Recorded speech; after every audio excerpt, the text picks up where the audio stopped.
चलिए बाबा, आज शुरू करते हैं chapter of refunds under custom. Sir कैसा चैप्टर है बाबा? सी ग्रेडेड चैप्टर है। मेरे को नहीं लगता बहुत जरूरी है, लेकिन फिर भी करके जाइएगा। कभी कभी सी ग्रेडेड चैप्टर से भी 2-4 मार्क के क्वेश्चन पूछ लेते हैं, राइट एवरीवन। चलिए शुरू करते हैं। रिफंड्स अंडर कस्टम्स सेम जैसे जीएसटी में होता है। आपका फंड गवर्नमेंट के पास पड़ा हुआ है, आप बोल रहे हो मेरे को रिटर्न दे दो, उसको बोलते हैं रिफंड। आपका फंड गवर्नमेंट के पास पड़ा हुआ है, आपने बोला सर मुझे वापस दे दीजिए, उसको बोलते हैं रिफंड। चलिए शुरू करते हैं। सर आप बोलोगे सर ड्यूटी ड्रॉबैक और रिफंड्स में क्या डिफरेंस है? पढ़ना शुरू करते हैं, आपको समझ में आएगा। For an example, duty drawback में होता है सर आप ये रिमोट लेके आए इंडिया के बाहर से और आपने इसको एक्सपोर्ट कर दिया। जिस रिमोट को लाया था उसी रिमोट को लाने के बाद एक्सपोर्ट कर दिया, तो ड्यूटी ड्रॉबैक मिलता है। जितना ड्यूटीज इस रिमोट पे लगा हुआ था उसका आपको रिटर्न कर दिया जाता है ड्यूटीज, उसको बोलते हैं ड्यूटी ड्रॉबैक। रिफंड क्या होता है?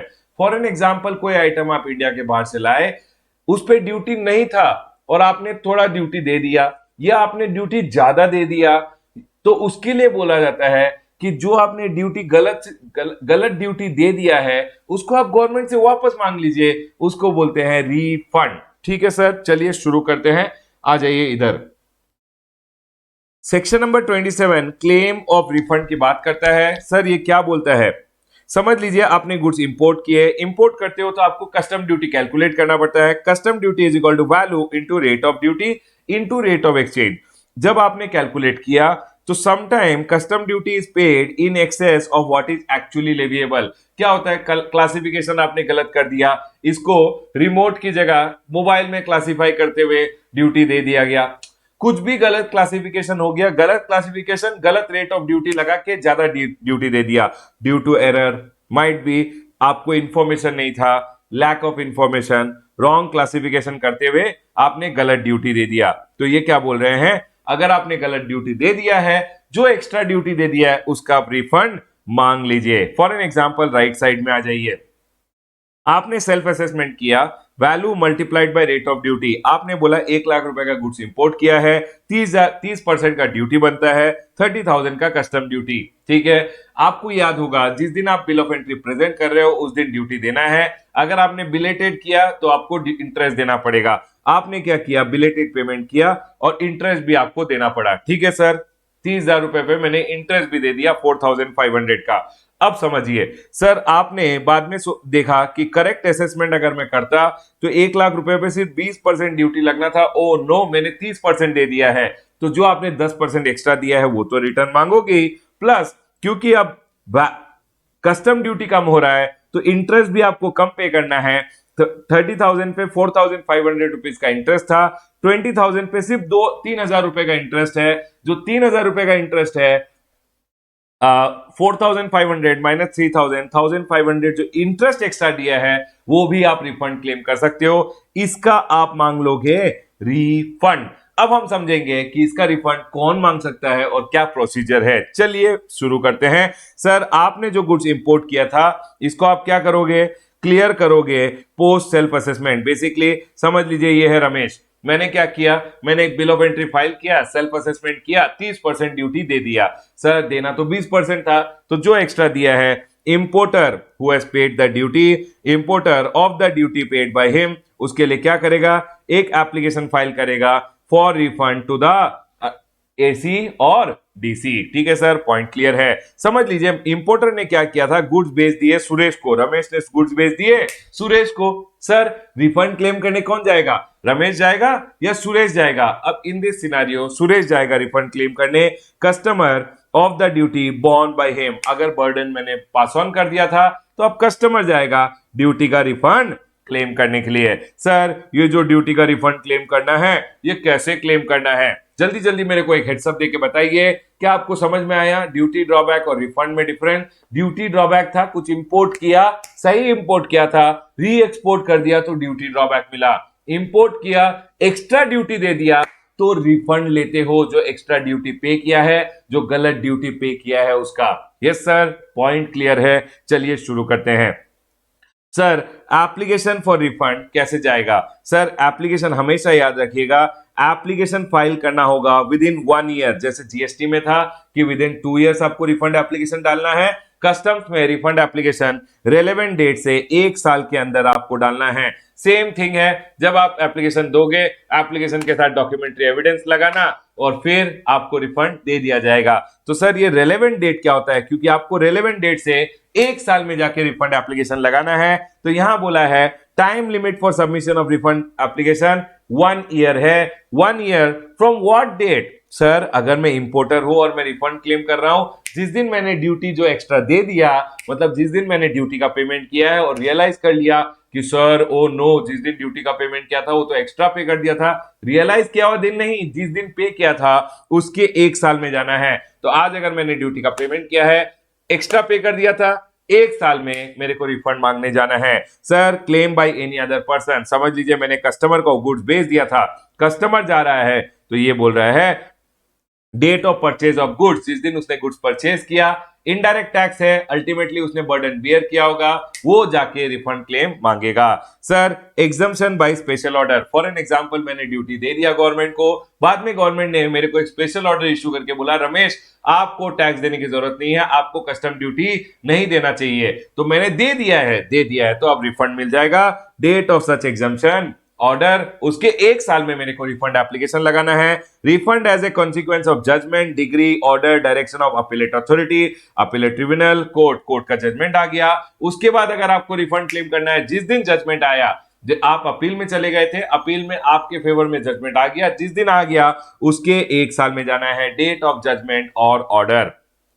प्रोविजनल पेमेंट ऑफ ड्यूटी अगर आपने किया है, date of adjustment of duties, for an example आपने प्रोविजनल पेमेंट किया था, final assessment order, provisional assessment मांगा, प्रोविजनल ऑर्डर आया, आपने पेमेंट किया। अब फाइनल असेसमेंट ऑर्डर आने के बाद क्या होता है, फॉर एन एग्जांपल प्रोविजनली आपने 10 लाख पेमेंट किया था, फाइनल असेसमेंट में पता चला सिर्फ 8 लाख ही पे करना था, 8 लाख को 10 लाख के अगेंस्ट एडजस्ट कर दिया जाएगा। जिस दिन एडजस्ट करेंगे उससे 1 साल में आपको रिफंड एप्लीकेशन डालना है। In case of reassessment, date of such reassessment से आपको जाना पड़ेगा 1 साल में। ठीक है सर, अब सुनिए सर, ये था रेलेवेंट डेट। रेलेवेंट डेट से 1 साल में मेरे को एप्लीकेशन देना है। आपको अगर याद होगा, मैंने आपको पहले ही बताया है रिफंड कैसे होता है।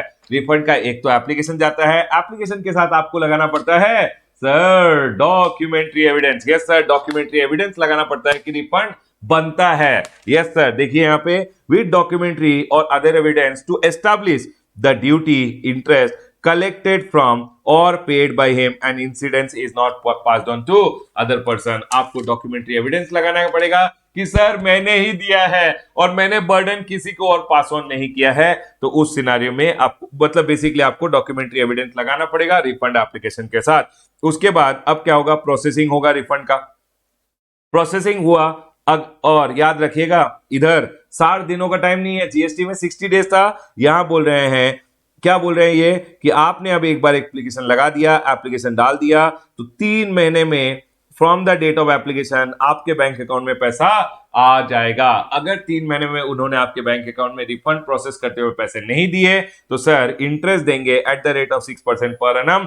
अगर समझ लीजिए यहां रिफंड दिया तो सर सेक्शन नंबर 27A बोलता है इंटरेस्ट भी आपको दिया जाएगा। ठीक है sir, from the day immediately after the expiry of 3 months from the date of receipt of application for refund, मतलब एक बार 3 महीने खत्म हो गए, इसके बाद आपको इंटरेस्ट देना चालू करेंगे जब तक पैसे आपके बैंक अकाउंट में नहीं दिए गए। ठीक है सर, हमने समझा रेलेवेंट डेट। रेलेवेंट डेट से 1 साल में आपको एप्लीकेशन डालना है। एक बार एप्लीकेशन डाल दिया सर, फिर उसके 3 महीने में आपके पैसे बैंक अकाउंट में आ जाएंगे। लेकिन अगर नहीं आए तो याद रखिएगा इंटरेस्ट मिलेगा at the rate of 6% per annum after the expiry of 3 months. ठीक है सर, जीएसटी में ये दिन 60 डेज था, यहां 3 महीने हैं। जीएसटी में एप्लीकेशन के लिए टाइम लिमिट 2 साल था, यहां 1 साल है फ्रॉम रेलेवेंट डेट। ठीक है सर, ध्यान रखेंगे। सर समझ लीजिए यहीं पे प्रोसेसिंग हो गया, तो प्रोसेसिंग हो गया, अगर एसी और DC is satisfied that refund is due, तो हमेशा याद रखिएगा क्योंकि कस्टम है एक इनडायरेक्ट टैक्स, हमेशा पैसा वो लोग डाल देते हैं कंज्यूमर वेलफेयर फंड में। लेकिन आपको प्रूव करना पड़ता है कि सर अनजस्ट एनरिचमेंट नहीं है, कंज्यूमर वेलफेयर फंड में मत डालिए, तब वो आपको रिफंड आपके बैंक अकाउंट में ही देंगे। ठीक है सर। अब कुछ केसेस है जिसमें doctrine of unjust enrichment applicable नहीं होता है, मतलब पैसे आपके बैंक अकाउंट में डाल दिए जाते हैं। उनका शॉर्टकट मैंने NIIBBED लिखा है, चलिए पढ़ लेते हैं। मतलब इन केसेस में अनजस्ट एनरिचमेंट एप्लीकेबल नहीं होगा, पैसे आपके बैंक अकाउंट में ही दिए जाएंगे, कंज्यूमर वेलफेयर फंड में नहीं डालेंगे। सर ये क्या केसेस है?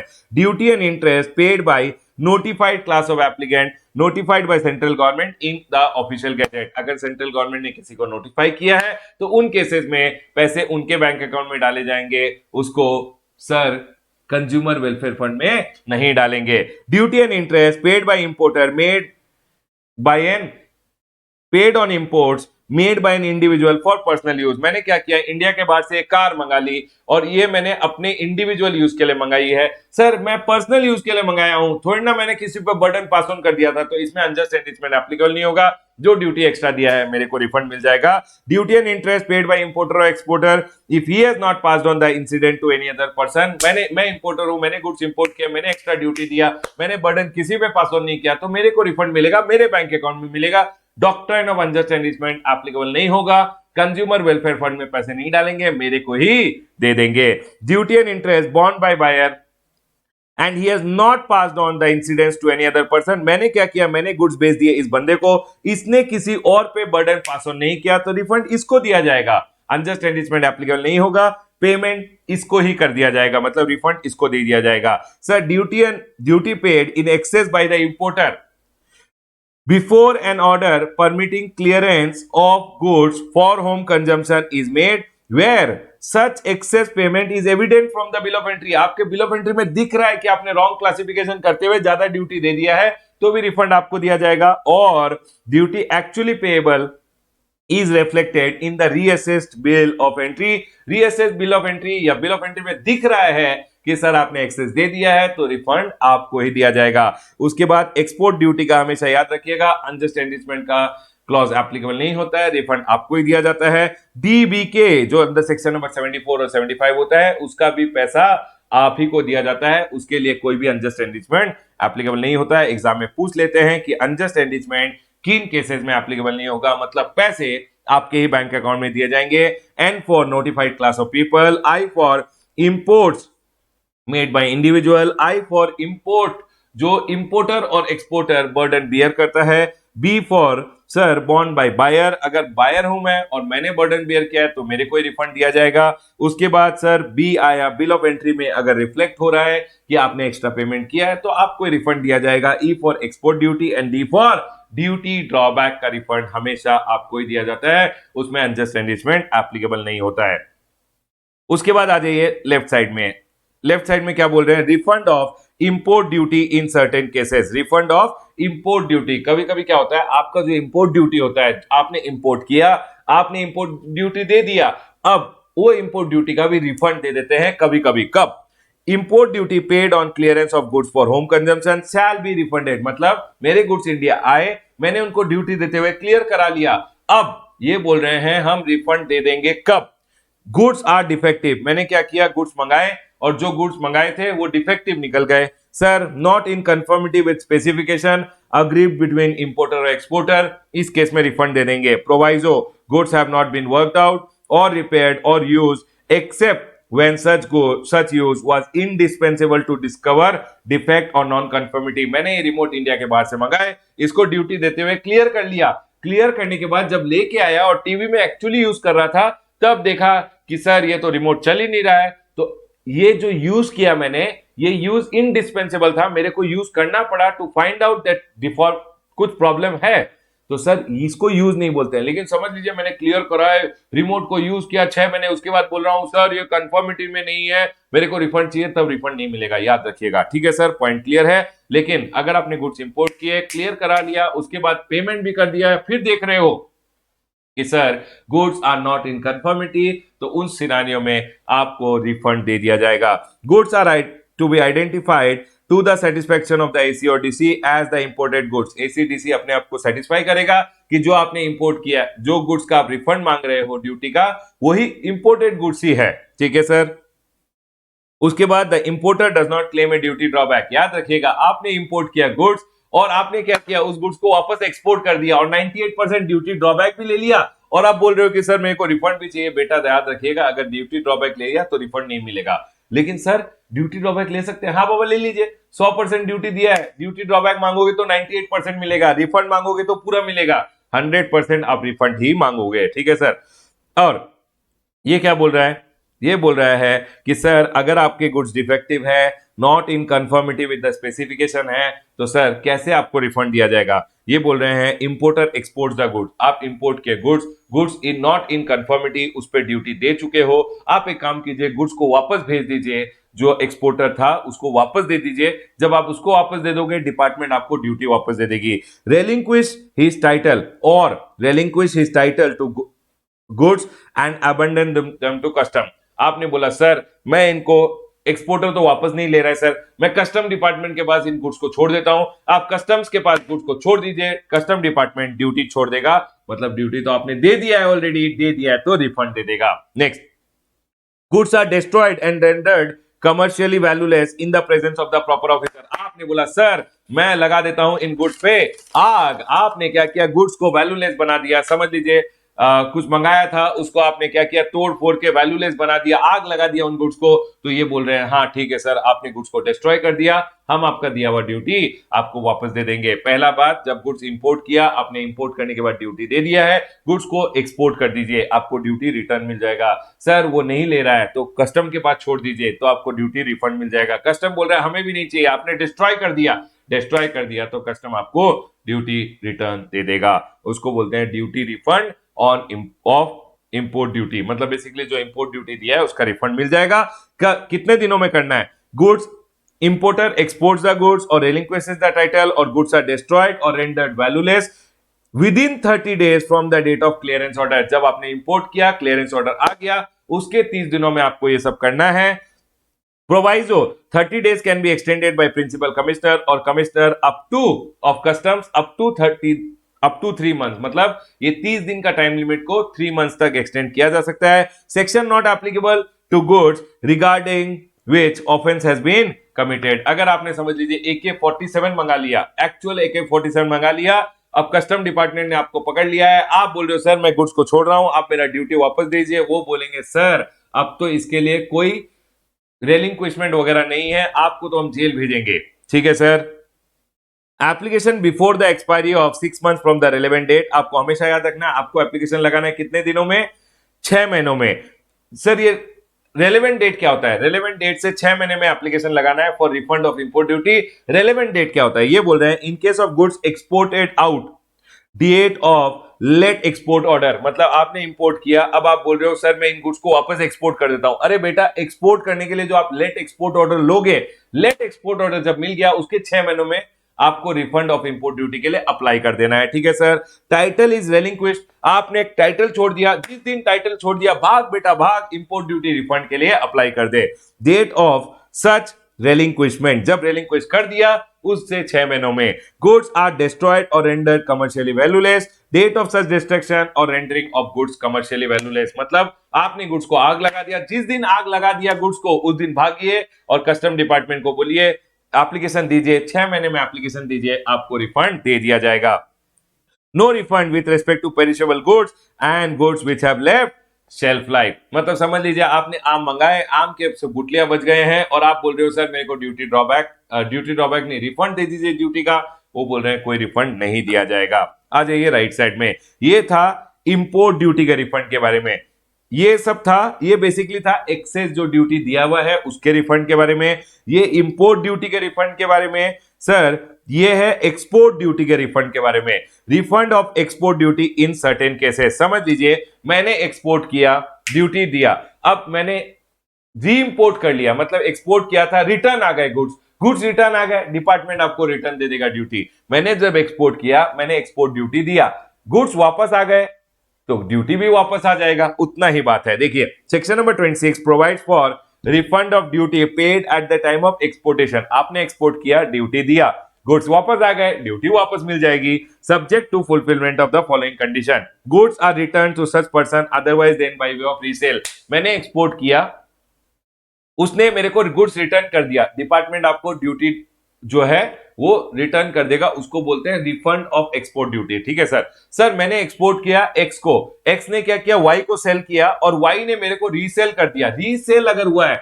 समझ लीजिए मैंने एक्स को सेल किया और एक्स ने वापस सेल कर दिया मेरे को, रीसेल नहीं होना चाहिए, रिटर्न होना चाहिए। अगर रीसेल है तो उस केस में एक्सपोर्ट ड्यूटी आपको रिफंड नहीं दिया जाएगा। Goods are imported within 1 year from exportation, मैंने एक्सपोर्ट किया, 1 साल में गुड्स वापस आ गए। उसके बाद application within 6 months from the date proper officer makes a clearance order, आपके गुड्स वापस आ गए, आपने गुड्स को छुड़वा लिया कस्टम से। एक बार गुड्स को कस्टम से छुड़वा लिया, उसके 6 महीने में आपको एप्लीकेशन देना है for the refund of export duty. Simple है बाबा, आपने एक्सपोर्ट किया, एक्सपोर्ट ड्यूटी दिया, वापस आ गए गुड्स, ड्यूटी भी वापस मिल जाएगा, उतना ही बात है। एप्लीकेशन देना है, गुड्स वापस आ गए, गुड्स क्लियर करा लिए, क्लियर कराने के 6 महीने में आपको एप्लीकेशन देना है और जो आपने एक्सपोर्ट ड्यूटी दिया था डिपार्टमेंट आपको रिटर्न कर देगा। सेक्शन नंबर 28D बोलता है presumption that incidence of duty has been passed on to the buyer.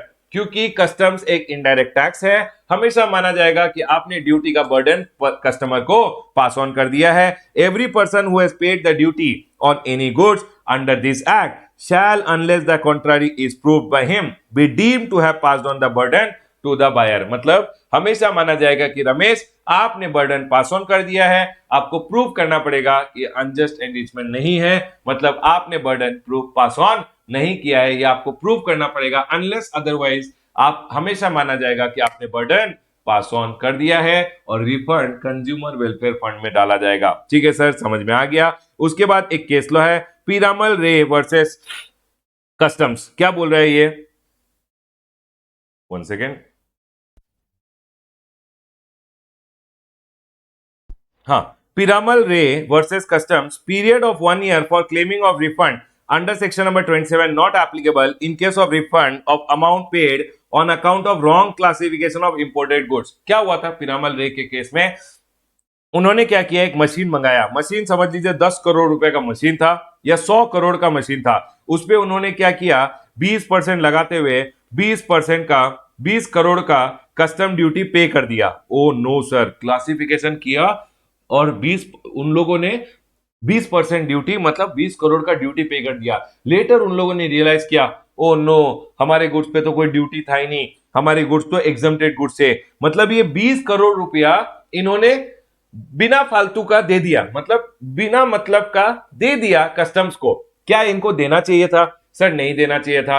अब 1 साल पास हो गया, 1 साल खत्म हो चुका है, रिफंड के लिए 1 साल ही होता है, 1 साल खत्म हो गया। पिरामल रे गया सुप्रीम कोर्ट के पास और बोला सर मैंने जो ये 20 करोड़ रुपए दिए ना सर, ये तो ड्यूटी नहीं था, ये तो मैंने ऐसा हो गया कि 20 करोड़ रुपए डिपार्टमेंट को दे दिए एज ड्यूटी, लेकिन वो ड्यूटी था ही नहीं क्योंकि मेरे गुड्स पे ड्यूटी ही नहीं था। तो सर मेरे को रिफंड चाहिए, प्लीज आप मेरे को रिटर्न दिला दीजिए। रिफंड मत दिलाइए, रिटर्न दिला दीजिए, मैंने 20 करोड़ रुपए कस्टम्स को दे दिए हैं। कोर्ट भी यही बोला, कोर्ट ने बोला जब आपने पैसे जो दिए, पिरामल रे को बोला कि सर आप नहीं, कस्टम्स को बोला कोर्ट ने कि कस्टम्स को बोला कि सर आपने जो पैसे कलेक्ट किए हैं, 20 करोड़ रुपए जो आपको क्लाइंट ने दिए, मतलब ये जो पिरामल रे है इन्होंने 20 करोड़ जो आपको दिए हैं, ये एक्चुअली इनको देना ही नहीं था, मतलब इन्होंने गलती से आपको दे दिया आपके बैंक अकाउंट में 20 करोड़ रुपए। समझ लीजिए मैंने आपको 10 रुपए आपके बैंक अकाउंट में दे दिए गलती से, तो आपका फर्ज बनता है मेरे को रिटर्न करना। कोर्ट ने वही बोला कस्टम्स को, और कस्टम डिपार्टमेंट को बोला कि आपको जो इन्होंने पैसे दिए एज कस्टम ड्यूटी, वो एक्चुअली कस्टम ड्यूटी था ही नहीं। 1 साल तो तब एप्लीकेबल होता जब इन्होंने आपको कस्टम ड्यूटी गलती से दिया और वो कस्टम ड्यूटी का रिफंड मांग रहे हैं। सर यहां पे तो कोई कस्टम ड्यूटी एप्लीकेबल ही नहीं था, मतलब इन्होंने जो पैसे आपको दिए वो एक्चुअली ऐसा हो गया है कि आपको गलती से पैसे दे दिए हैं, अब आपको इनको रिटर्न करने चाहिए, इसीलिए इसमें 1 साल का टाइम लिमिट एप्लीकेबल नहीं होगा। और पिरामल रे के केस में कोर्ट ने बोला कस्टम्स डिपार्टमेंट आपको जो भी आपको ड्यूटी मिला है एक्चुअली वो ड्यूटी था ही नहीं, ऐसा है कि इस बंदे ने आपको पैसे दिए हैं, आप पैसे रिटर्न कर दीजिए।